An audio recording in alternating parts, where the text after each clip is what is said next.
And the battle continues! This could turn it all around! This bout will determine who is the strongest once and for all! Hey everyone, Happy New Year, and welcome to the 99th episode of the Completionist New Game Plus, the show where I am recompleting the first 120 games I ever featured here on the channel. Now, today I'm going to be looking back at the remake for the game that kicked off a booming multimedia franchise.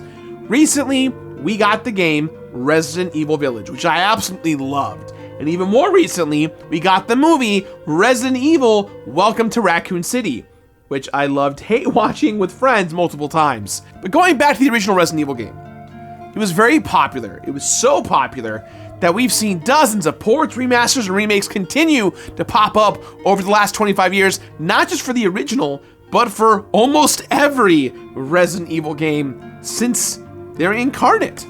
Now, in the original episode of the show, The Completionist, I completed what is known commonly as Resident Evil Remake, which is or remake, if you want to condense it, for the GameCube and Dreamcast, because it was a remake of the original PS1 game.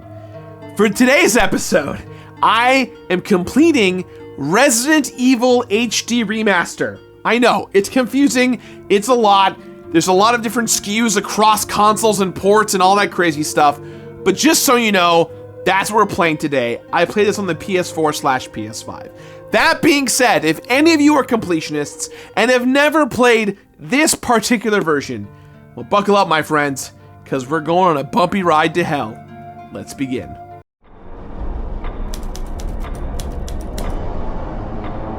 Think of a horror game. Any horror game. What do you think of? Outlast? Silent Hill? The launch version of Cyberpunk 2077. If you didn't think of a Resident Evil game, chances are the game you thought of was in some way influenced by Resident Evil. The genre of survival horror has been retroactively applied to older games, but this game was the first to be labeled as survival horror. The original Resident Evil not only pioneered its franchise, but an entire class of video games. So if Resident Evil was labeled as the first survival horror game, but not technically the first survival horror game, well, what was the first? It's hard to say, but many would give credit to the 1989 game Sweet Home for the Famicom. Sweet Home was released alongside a horror movie game of the same name, and the game's director, Tokuro Fujiwara, would later attempt to remake it for the Super Nintendo. But instead of getting a bigger, badder Sweet Home, his idea mutated. Now titled Biohazard, the plan was to give the game a first-person view where the player had to survive in a house full of zombies instead of the supernatural monsters featured in Sweet Home. The plan then mutated again as the next generation of consoles were on the horizon. At some point, Biohazard's director, Shinji Mikami,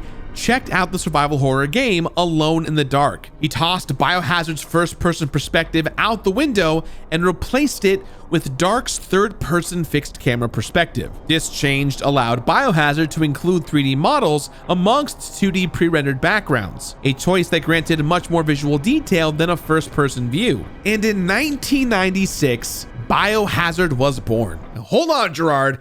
I thought this was an episode about Resident Evil. Well, in Japan, the series was and is still known as Biohazard. Thanks to another similarly titled video game and everyone's favorite metal punk band Biohazard, Capcom held a renaming contest amongst employees, and they landed on Resident Evil. So yeah, Resident Evil because the game takes place in a house, and the shit going on in the house is, well, the opposite of good. So what's the deal with all this evil residing in this goddamn house? Well, with reports of cannibalistic attacks occurring near the Spencer estate, a team from the Special Tactics and Rescue Service, or STARS, investigates. The game begins when, hearing nothing from the original team sent in to investigate, a second team is then deployed to discover their fate. They are immediately attacked by mutated dogs, and most manage to find refuge inside the Spencer Manor. Playing as either Chris Redfield or Jill Valentine, you explore the mansion only to discover that it's overrun with zombies and other mutated creatures. You then find out that these abominations are the result of experiments conducted created by the Umbrella Corporation, and that someone from within STARS may be linked with them. It's up to the player to make their way out of the estate alive,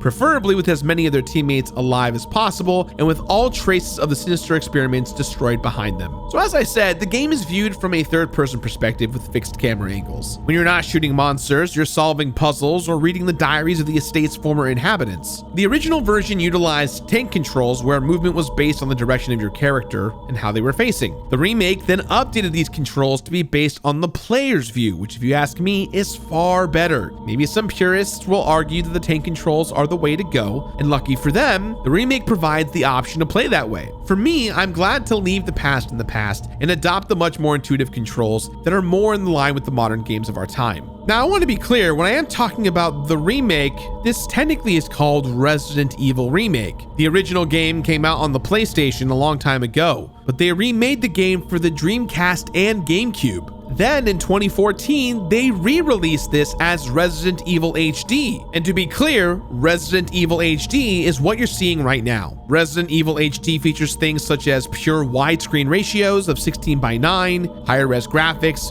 better FPS, extra costumes and content that was not in the original game, and of course, trophies. As you battle through zombies, you'll face an even tougher battle for inventory space. Inventory mechanics get tweaked from Resident Evil game to Resident Evil game, but this one established the core principle of you can't take it all with you. Jill has 8 inventory slots and Chris only has 6, forcing the player to constantly make judgment calls on what to carry, which weapons, which keys, which healing items, which Beethoven score. And the more you carry, the less room you have to collect new items. And trust me, it sucks to find new ammo when you're out of ammo but have no space in your inventory for the ammo. Another judgment call players need to make is when they use ink ribbons, the item required for saving progress in the game. Ink ribbons are scattered throughout the game and can be used at the various typewriters in different locations, but take note, they are finite. In higher difficulty settings, they're much more scarce, leaving you to question whether or not you've made enough progress since your last save to warrant using an ink ribbon for another one. But I guess if you're doing a run for the Ink is for Squids trophy that requires you to beat the game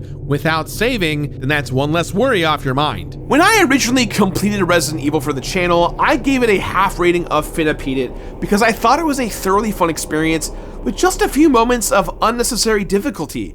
Even though I felt like the remake was a vast improvement on an already well-made game and added a bunch of challenges that were worth pursuing, some things took more time than I would have liked, especially in this most recent version with the introduction of trophies for the remaster. Since half ratings are out the door, we're gonna see if I'm ready to suggest fully completing Resident Evil again, or if it deserves a solid one and done playthrough, and nothing more. Hey, so if you've never played a Resident Evil game before and suddenly decide it's a game that you want to complete, you're going to have a rough road no matter which version you choose. To go along with this video isn't going to focus too much on what I felt in the previous video because while it is the same game, the idea around completing it has evolved quite a bit. It's almost a brand new game for me, so this is new game plus-ish. The original PlayStation version, however iconic for its voice acting and graphics, set the standard and success for the awesome behemoth of Resident Evil 2 and its associated DualShock editions. But for me, it was the Nintendo GameCube 2002 release of Resident Evil Remake that reimagined the groundwork for what Resident Evil would and could be. Resident Evil 0 followed soon afterwards, and we wouldn't see improved new ports until 2014. So although I completed the original GameCube version many years ago, today we are going to get that definitive experience. There's just so much more in this new most definitive edition of the game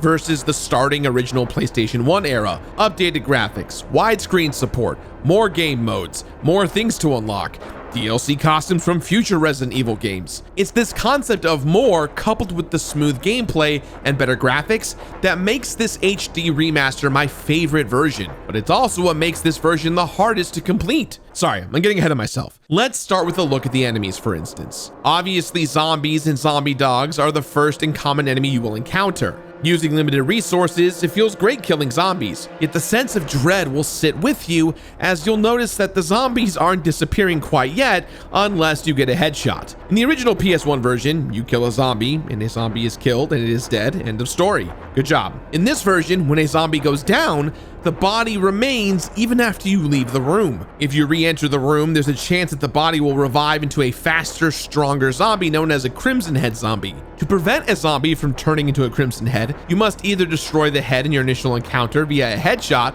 or do what everyone else does, which is burn the body using your lighter and the limited oil you can collect throughout the game. Since the Crimson Heads can be a nuisance and it isn't worth consistently keeping oil in your inventory, sometimes it's just better to sidestep a zombie rather than kill it. I mean, if you happen to get two bodies right on top of each other, you can light them up and get that break out the marshmallow achievement. But otherwise, an experienced player will know when it's best to fight and when it's best to run. Speaking of running from enemies, you should always run and don't try to fight Lisa Trevor, an invincible enemy that was added in the remake. She's one of my favorite additions to the original game, not only because of her tragic backstory, but because an unkillable monster was such a heart-pounding asset to later games. And now this game has it too. Lisa Trevor has now joined the ranks of characters like Mr. X and Nemesis as people who make me shit my pants. Other enemies added into the remake may be killable, but they can still be a mess to deal with, like these flesh-eating sharks. Having them in this game allows for some great moments of panic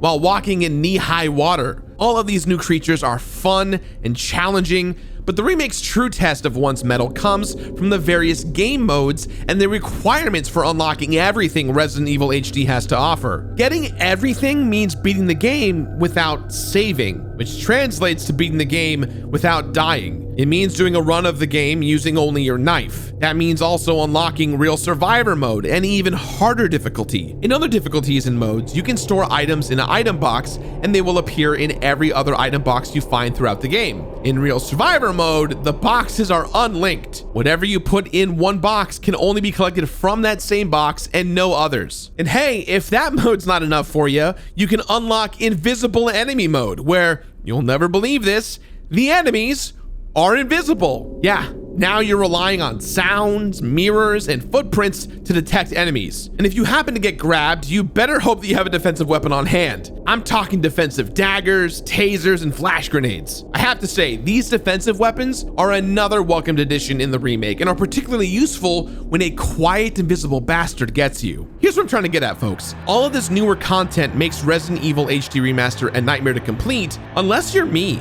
I actually find all of this challenge freaking awesome. I don't mean to brag, but I've grown up with this shit. I've got the experience. I know the ins and outs of this game. So I guess I mean to kind of brag. Not only that, there is a lot of overlap amongst the various Resident Evil games. And guess what?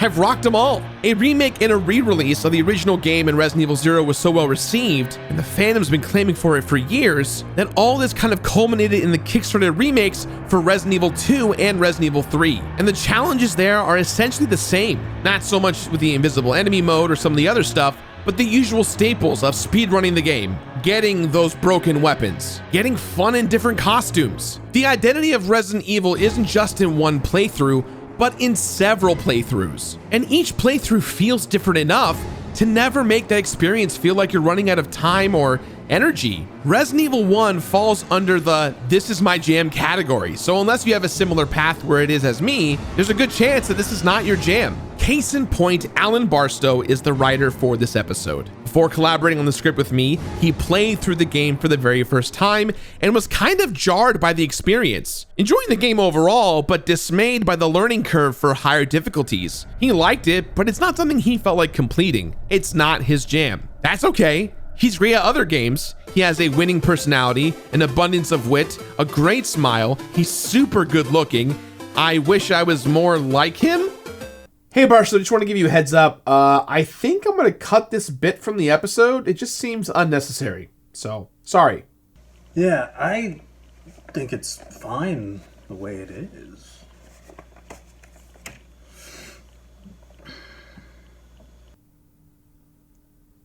Keep it in, Pat. Don't edit it out. Keep it in.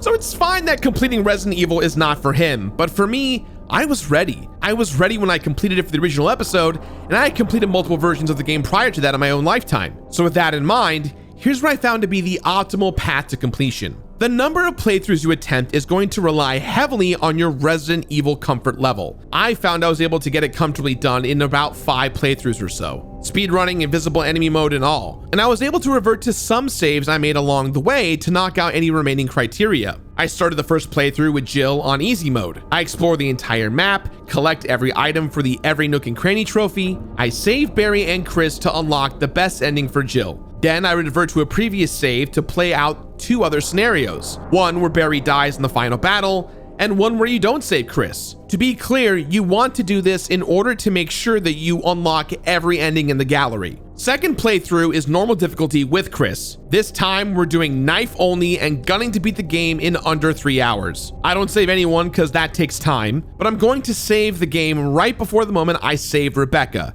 That way, I can reload the game later, save Rebecca, and unlock the ending for doing so. Real Survivor mode at this point should now be unlocked for my 3rd playthrough. I play it as Jill, and I don't save anyone. That should unlock invisible enemy mode. I do that on easy difficulty with Chris for my 4th playthrough, saving only Rebecca. I also make sure I do it under 5 hours for a secret bonus. And for my 5th playthrough, I use Chris once again on easy difficulty. This time, I don't save at all for the Ink is for Squid's trophy, but I do save Jill and Rebecca to get Chris's best ending. Any remaining trophies I should be able to clean up by loading any of my existing save files. So that's me, and please do with that information what you will. Use your best judgment and feel free to do another playthrough or 2 if you're not up for combining stuff like knife only and the 3-hour speedrun in one go. Similarly, it's technically possible to do less than 5 playthroughs. So if there are any super duper badass speedrunners out there that can manage it, more power to you. I salute the hell out of you. But it's 5 playthroughs and some change for me. And that's just enough time to experience everything that makes the first Resident Evil iconic. The built up dread of entering a room with the door opening cinematic. Hearing glass shatter as a monster comes bursting through a window. The sweet piano music of a save room that's soothing enough to convey safety, yet depressing enough to convey the mayhem that's yet to come. I didn't get to dive deep into what makes this game special to me and countless others in my original episode, so I want to make it clear that the first time around, that revisiting the first Resident Evil, any version of the game at this point, is like visiting an old friend. But what's truly great about the HD Remaster is that the original game now includes these things that make the entire Resident Evil series iconic at large. The knife-only run, the speed runs, the rewards for beating the game, hell, the simple 180-degree turn all became staple elements of the Resident Evil franchise after this first game. And now the first game has them too. The original Resident Evil was bound for greatness from the start, and the HD Remaster is a prime example of what a remake should be.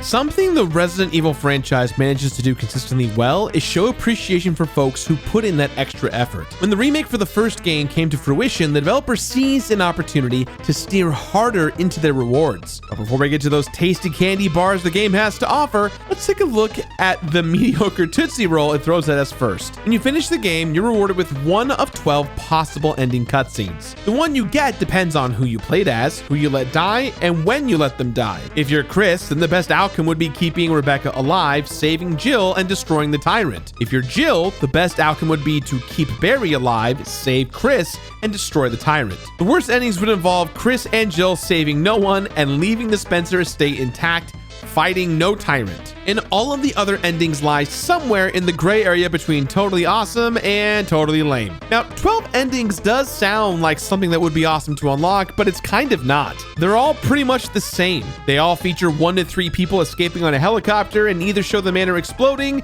or a close-up on the tyrant's eye. Some of the endings are actually identical to each other, but the game recognizes them as different because some were earned by playing as Jill and some by playing as Chris. And I find it weird that the most interesting of the endings aren't even the best or the worst ones. If Chris only saves Rebecca, you get a tender moment between the two. And it's similar in the ending where Jill only saves Barry. And I didn't say these endings were in fact interesting, just the most interesting. I would have been fine missing out on most of these endings, but the fact that unlocking each one fills a spot in the main menu in the gallery where you can rewatch them, and trophies do pop for most of them, meaning that the game isn't complete until until you've experienced this monotony. For me, it wasn't worth the trouble of more playthroughs and loading old saves in order to see them, especially since I'd already seen them all from the previous times I've completed this game. Alright, now that that's done, let's get to the good stuff. Finishing the game twice with each character unlocks new skins for each. A little something about me, your boy. You give me a skin, I'm gonna use that skin. With this version of the game, you can see Chris and Jill both in a more casual outfit or duds from other games in the series. And since completing the game means playing the campaign multiple times, I got to try them all out a bunch. May not seem like much, but a new look goes a long way in keeping each playthrough feel fresh. Speaking of rewards, it keeps on coming. Remember all those modes I mentioned? Well, not only do you get a nice trophy for conquering each of them, but a cool new toy to bring with you into the other playthroughs. On normal difficulty or higher, if you beat the game under 5 hours, you get the Samurai Edge handgun. If you beat the game under 3 hours, you get the rocket launcher. And if that's not enough, both come equipped with unlimited ammo.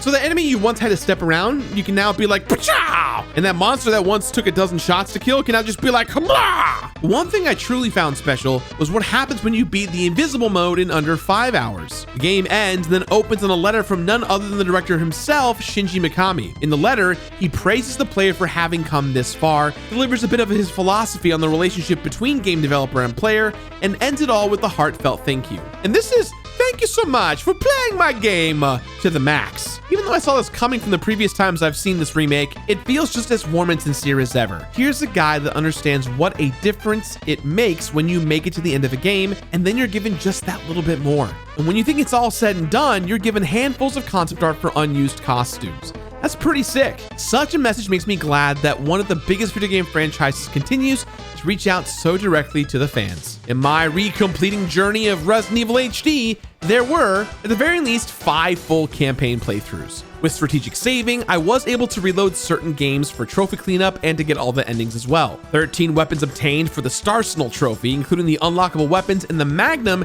you can choose not to give back to poor old Barry. 45 trophies unlocked. Now, normally I'm not a big fan of trophies added to old games, but the ones in this version felt right at home and very well earned. 45 hours of total playtime, and that's at least 5 hours shorter than my original playthrough. And 20 years until we get that remake of Resident Evil Village in the metaverse. It will be so fully immersive, you can even play it on your GE refrigerator. Looking back on all of the Resident Evil games I've completed thus far helped me realize why this one is unique. There's all of this nostalgia wrapped into being the very first game, and the HD Remaster is one of my favorite reimaginings of a classic game, I think ever. Some say the inventory system should have been updated to be more forgiving, and I say, well, that's kind of what RE1 thrives on. Some say they miss the god-awful voice acting from the original, but I say just watch some of those videos online and then play this newer version with the much better performances. And look, I totally understand if, despite its upgrades, completing Resident Evil HD is just not the challenge you're looking for here. Losing progress or having to backtrack for an item can be frustrating, and I've considered my final rating reflecting what I thought someone who was less experienced with this game would feel like, because there's so much there to it all. But then I thought I shouldn't speak for you guys. I should only speak for me and my experience. And my experience with this game is vast, and even the time between my previous playthrough and this one, I've improved beyond my frustrations from before. The bells of hell go ting-a-ling-a-ling for you, but not for me. So, with that in mind, I give Resident Evil HD Remaster my new completionist rating of completed. Completed! Thanks again so much, you guys, for watching 99 episodes of the Completionist New Game Plus. If you'd like to support the show further, consider giving our Patreon a click. And everyone buckle up for episode 100, where it'll be time once again to recomplete Sonic 06. Ooh boy.